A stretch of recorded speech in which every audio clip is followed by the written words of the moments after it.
ये सुनिश्चित हो जाना चाहिए कि क्या हमारे इस स्थान पे हर घर में शिव शिष्टता का दिया जल गया, क्योंकि हर घर में अगर नहीं जला तो भीड़ इकट्ठी करने से कोई फायदा नहीं। अगर हर व्यक्ति शिव का शिष्य नहीं हो सका तो हंगामा खड़ा करने का कोई मतलब नहीं। भीड़ कभी भी व्याकरण नहीं होती इस बात की कि कितना बढ़िया कार्यक्रम हुआ। व्याकरण इस बात का है कि कितने लोगों में शिव शिष्टता उतरी। अगर 5 लोगों में भी उतर गई है तो वो 5 लोग काफ़ी है पूरे हिमाचल प्रदेश के लिए, पूरे पंजाब के लिए। हम लोग को आने की ज़रूरत नहीं पड़ेगी। हाँ, मिलना जुलना होता रहेगा, लेकिन आप खुद सक्षम हैं, इसलिए अपने अंदर की ताकत को पहचानिए। महादेव ने आपको भी वही दिया है जो हम सबको दिया है। साहब ने यही चेहरा, यही बात, सर्वोत्तम पक्ष जो है हमारा आपका दिखाया। उन्होंने कहा कि गुरु अपने शिष्य के सर्वोत्तम पक्ष को उजागर करते हैं। इतना ही नहीं कहा उन्होंने कहा कि गुरु अपने शिष्य के सर्वोत्तम पक्ष को उजागर करते हैं, और उजागर कर छोड़ नहीं देते हैं। उजागर करके परमात्मा से उसका ऐक्य सुनिश्चित करते हैं, परमात्मा से मिलाने तक की जिम्मेदारी वहन करते हैं। सिर्फ ऐसा करके छोड़ नहीं देते। जैसे डॉक्टर अगर कैंसर हो जाए और हम जाएं और डॉक्टर को कहें कि इलाज कर दीजिए सिर्फ, तो डॉक्टर वो जो पूरा कैंसर ठीक कर दे, डॉक्टर वो नहीं जो सिर्फ दवा दे के बीमारी को दबाए रखे। डॉक्टर सही में वो जो बीमारी को जड़ से ख़त्म कर दे। मास्टर वो जो विद्यार्थी को पास करा दे। मास्टर वो नहीं कि पढ़ा तो रहा है और विद्यार्थी फेल कर गया, क्या फ़ायदा हुआ। तो गुरु यानी शिव अपने शिष्य के सर्वोत्तम पक्ष, एक इंसान का, एक मानव का सबसे सुंदर पक्ष क्या होता है? उसका सबसे सुंदर पक्ष होता है शिव होना। क्योंकि और पक्ष तो है हमारे जीवन में। किसी से पूछिए कि आप क्या करते हैं तो आप क्या कहिएगा? आपसे कोई पूछे कि आप क्या करते हैं, आप क्या कहिएगा?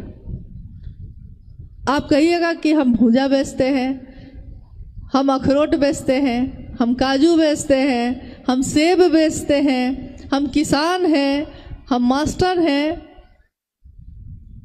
सरकारी नौकरी है, कुछ तो कहिएगा ना, यही कहिएगा।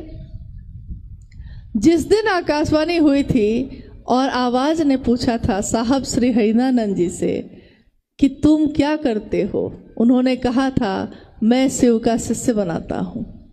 और लौकिक जीवन में उस समय वो डिप्टी कलेक्टर थे, लेकिन उनके मुंह से ये नहीं निकला कि मैं डिप्टी कलेक्टर हूँ।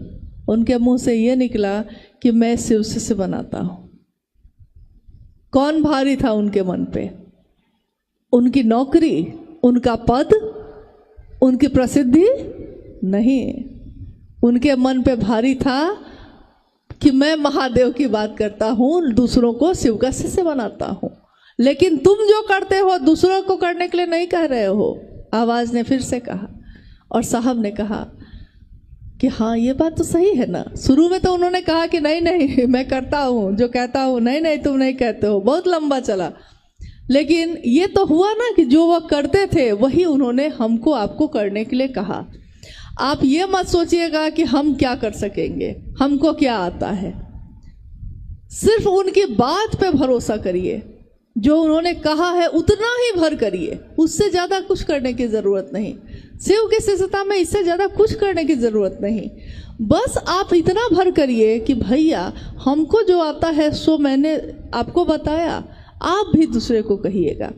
महादेव से दया मांगिए, महादेव की चर्चा थोड़ा कर लीजिएगा और महादेव को प्रणाम कर लीजिएगा। जैसा आएगा वैसा ही कर लीजिएगा।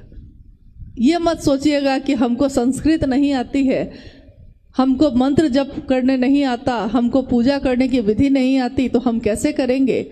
आप सोचिएगा कि जैसा आता है, जो आता है।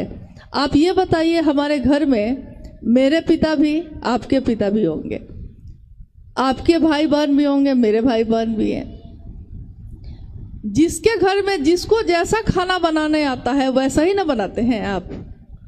आप रोज पड़ोसी को बुला के लाते हैं उसके लिए कि मेरे घर के लोगों के लिए तुम खाना बना दो? ऐसा करते हैं हम लोग? नहीं करते हैं। बहुत लोग घर की सफाई बहुत अच्छे से करते हैं और बहुत लोग खराब से करते हैं, लेकिन जैसा आता है खुद करते हैं। वो दूसरे को बुला के नहीं लाते रोज कि मेरा घर जरा साफ कर दो। मेरा मेरा मेरा, सुबह से चर्चा में बार बार यही शब्द प्रयोग किया गया है। मेरे गुरु शिव, जैसा हमको आता है हम वैसा ही करेंगे, खुद करेंगे। चर्चा करने नहीं आती है तो तीनों सूत्र बोल के उतर जाएंगे। एक दिन तो आएगा, कुछ तो आएगा, जो मेरे मन में आएगा महादेव के लिए हम वही बात बोलेंगे। जो हृदय में है वही बोलिए, अपने मन को खोलिए और हृदय में जो महादेव की दया बरसती है उसी को लोगों को बोलिए, उसी का प्रभाव हो जाएगा। आप ये कभी मत सोचिए कि बहुत सुंदर शिव चर्चा करने वाले कोई भैया दीदी हैं तो वो आएंगे तब होगा। ऐसा कभी नहीं होता। कोई सुंदर बोल सकता है। इसी पे साहब ने एक घटना बताई थी।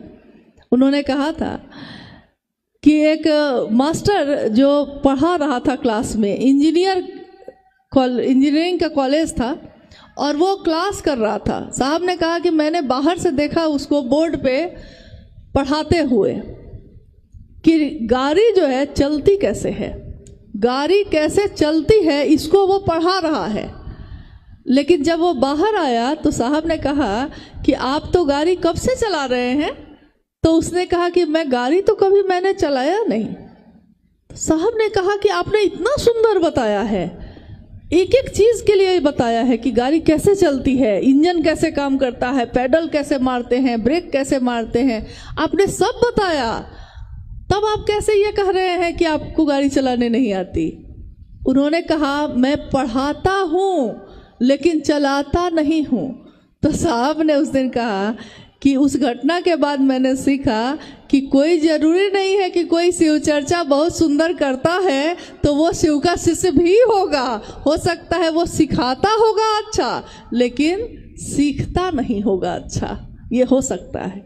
इसलिए कभी भी इस बात के भरोसे बहुत नहीं रहना है हम लोग को कि कौन बहुत अच्छा बोलता है, कौन बहुत अच्छा। जैसा आता है हम खुद करेंगे। तो आज के इस कार्यक्रम में आप सबों से ये वादा लेना चाहते हैं, अगर आप दे सकते हैं तो। साहब ने कभी कुछ नहीं मांगा किसी से अपने पूरे जीवन में, पान की एक खिल्ली भी नहीं खाई, और मांगा भी तो क्या मांगा, मांगा कहा कि अगर मुझको दे सकते हो तो एक शिव का शिष्य देना। शिव शिष्यता की घोषणा जहाँ भी होती है साहब की उपस्थिति वहाँ होती ही होती है, क्योंकि शिव के शिष्यता में उनके प्राण बसते हैं। हमारे साहब ने हम सबके जीवन की दशा और दिशा को बदल दिया। हम उनको कुछ नहीं दे सके, हमारे पास कुछ नहीं था, हम क्या दे सकते थे, लेकिन उन्होंने जो करुणा बरसाई है उस करुणा का कोई हिसाब नहीं। माँ की ममता का कोई कर्ज नहीं उतारा जा सकता। और शिव की शिष्यता का दान जिसने दिया हो उसके बदले में शिव का ही दान दे दिया। उसके बदले में हम लोग उनको क्या दे सके? कुछ भी नहीं। हम अगर सोचते हैं कि वो शरीर में होते तो ऐसा होता कि सब ठीक होता, नहीं। शरीर में रहने पे भी जो गड़बड़ थे उस समय भी गड़बड़ थे, आज भी हैं। जो सही थे उस समय भी सही थे, आज भी हैं और हमेशा रहेंगे। शिव के शिष्यता की मूल धारा हमेशा पावन है, पावन ही रहेगी। रास्ते की गंदगियां उसमें शामिल होंगी, लेकिन उन गंदगियों से इस पावन मूल धारा पे कोई प्रभाव नहीं पड़ेगा। शिव कैसे से अपने साहब और दीदी की उंगली थामे, अपने साहब और दीदी के संकल्प को बार बार याद करते हुए अपने गुरु शिव की महिमा का गान अपने इस जीवन में पल प्रतिपल करते ही रहेंगे। चाहे वो किसी भी स्थिति में होंगे, मजदूरी करते हुए, रिक्शा चलाते हुए या बहुत बड़ी कंपनी के मालिक बन के भी, किसी भी स्थिति में जो शिव का शिष्य होगा वो अपने शिव के शिष्यता का प्रसार करता ही रहेगा। ये कभी बंद नहीं होगा। और किसी के लाख चाहने से भी ये कारवां अब कहाँ रुकना है। अकेले चले थे साहब एक दिन, लोग मिलते गए, कारवां बनता गया, और आज ये कारवां इतना बड़ा है कि जिसकी गिनती आप नहीं कर सकते। लेकिन काम बहुत बाकी है, काम बहुत बाकी है। हम लोग सिर्फ इस बात के लिए खुश नहीं हो सकते कि जब एक कार्यक्रम हो तब तो हम लोग इकट्ठे हो जाते हैं, लेकिन जब आप थोड़ा सा निकलिए बाहर और आप देखिए कि कितने लोग ऐसे खड़े हैं जो इंतज़ार में हैं, प्रतीक्षा में हैं, आप कब आइएगा उनके पास, आप कब बोलिएगा। हम अपने अपने चर्चा स्थलों पे, साप्ताहिक चर्चा स्थलों पे हर सप्ताह जाते हैं, 10 के 10 आदमी ही फिर से जाते हैं, उतनी ही बात करते हैं, लौट आते हैं। साप्ताहिक चर्चा स्थल साहब ने शुरू किया था जब, उनकी मंशा ये थी कि साप्ताहिक चर्चा स्थल पे सप्ताह में बाकी 6 दिन हम लोग जो नए लोगों को जोड़ेंगे, उन लोगों को आने के लिए उसमें प्रेरित करेंगे ताकि वो आए, और ये संख्या बढ़ती चली जाएगी। 50 होंगे, 100 होंगे, 100 होंगे तो 2 जगह करिए, मतलब ये सिलसिला चले, इसके लिए उन्होंने शुरू की थी। 1 दिवसीय कार्यक्रम शुरू हुए, बहुत सारे हुए। जब 100-200 आदमी की घोषणा हो जाती तो साहब स्वयं जाते उस जगह पे। आज तो फिर भी हजारों में है, लेकिन आप ये सोचिए कि संख्या बढ़े, मतलब संख्या मतलब ये नहीं भीड़ बढ़े, संख्या बढ़े मतलब शिव शिष्यता बढ़े। भीड़ कभी भी व्याकरण नहीं होती किसी भी चीज़ का। शिव की शिष्यता उतरे लोगों में, इसके लिए झुकना है तो झुकिएगा। हम लोगों से भी कोई बात का दुख अगर आपको हुआ हो तो क्षमा करिएगा, अपना गुरु भाई, अपनी गुरु बहन समझकर। लेकिन एक वादा है कि अपने गुरु के काम में हम लोग मिलते ही रहेंगे, हमेशा अपने साहब दीदी की बातों को दोहराते ही रहेंगे और महादेव के तरफ चलते ही रहेंगे। इसमें गति है, इसमें मंजिल है और इसमें बल है, क्योंकि आदेश गुरु का स्वयं है। तो आज के इस कार्यक्रम से अब हम लोग भी विदा ले रहे हैं, और अभी के लिए विदा मतलब अलविदा नहीं कह रहे हैं, विदा कह रहे हैं अभी के लिए। फिर मिलना होगा, नहीं जानते कि कब होगा, लेकिन अगर नहीं भी हुआ तो एक स्मृति, एक क्षण जो हमने आपने आज इस समय में गुजारे हैं, ये हृदय में सुरक्षित रहे, मेरे महादेव के बात के लिए रहे, इतना काफ़ी है। हम लोग अपने गुरु के राह में बढ़ते रहें, साहब दीदी के संकल्प को पूरा करते रहें, दुनिया शिवमय हो, हर जगह पे जगह जगह महादेव कोई बोल रहा हो और शिव का शिष्य बन रहा हो, यह दृश्य हमारी आंखों के सामने घटता रहे, हम भी उसके भागीदार बने रहे और साहब और दीदी उसके साक्षी बने रहें, शिव के गुरु स्वरूप की उपस्थिति उसमें मौजूद रहे। इतना इस जीवन के लिए क्या, कितने जीवन के लिए काफ़ी हैं। चलिए अपने गुरु शिव के चरणों में नमन करते हुए आज की इस जो शिव चर्चा आपने बहुत मेहनत से रखी है, क्योंकि एक कार्यक्रम एक दिन के लिए कुछ घंटों के लिए होता है, लोग उस क्षण को सिर्फ देखते हैं, इसके पीछे किसने कितनी मेहनत की है, कितने सालों की मेहनत रही होगी, कोई नहीं जानता। कौन यहाँ आया होगा, किसने ये बात बढ़ाई होगी, किसने ये किया होगा, ये भी कोई नहीं जानता।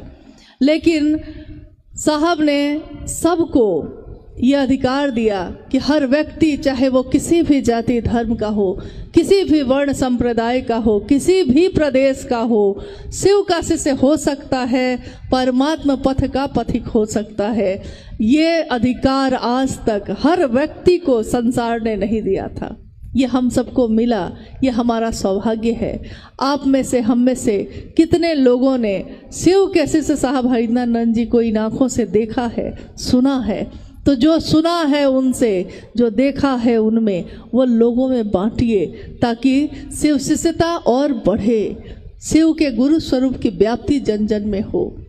इसी कामना के साथ